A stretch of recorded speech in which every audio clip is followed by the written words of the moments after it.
دفعہ کا ذکر ہے کہ ایک دور دراز ریاست میں ایک بادشاہ اپنی ملکہ اور اپنی خوبصورت بیٹی شہزادی عائشہ کے ساتھ رہتا تھا۔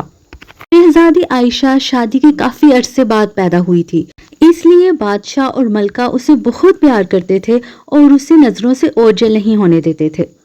شہزادی عائشہ صرف خوبصورت ہی نہیں بلکہ ایک بہت ذہین اور نیک دل انسان تھی۔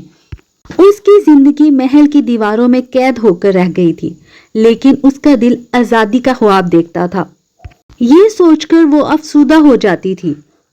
اس کے والد اسے سمجھاتے کہ وہ انہیں بہت عزیز ہے، اس لیے وہ اسے باہر نہیں جانے دیتے تاکہ کوئی اسے نقصان نہ پہنچا سکے۔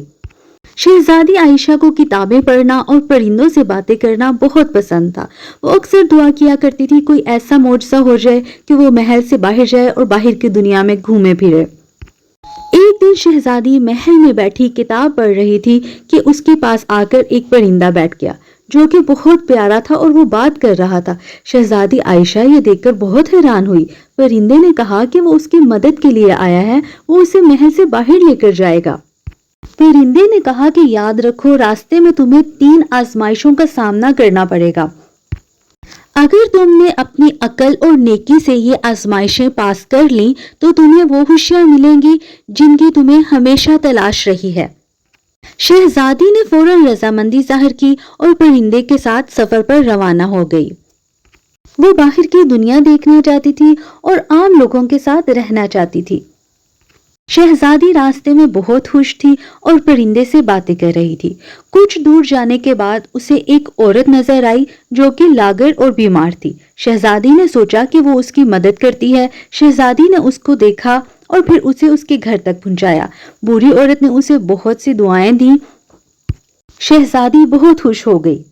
پھر شہزادی نے ایک بچی دیکھی جو کہ کھو گئی تھی۔ شہزادی نے اس کے والدین کو تلاش کیا اور اس بچی کو اس کے والدین تک پہنچایا۔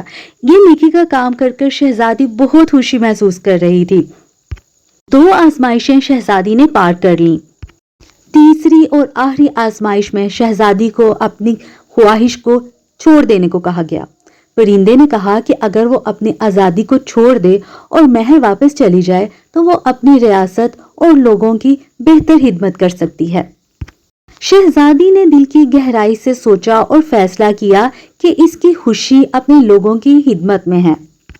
وہ اپنے والد کے پاس محل واپس آ گئی جہاں انہوں نے اس کی شادی کا فیصلہ کیا۔ بادشاہ نے اس کی شادی ایک بہت بہادر اور نیک شہزادے سے کی جس کے ساتھ شہزادی بہت خوش تھی۔ کچھ سال کے بعد اللہ نے اسے ایک پیاری سی بیٹی سے نواز دیا۔ شہزادی عائشہ ایک مضبوط اور قابل حکمران بن گئی تھی۔ اس نے اپنی ریاست کو ترقی دی اور لوگوں کی خدمت میں اپنی زندگی وقف کر دی۔ پرندہ ہمیشہ اس کے ساتھ رہا اور اسے یاد دلاتا رہا کہ حقیقی خوشی دوسروں کی خدمت میں ہے۔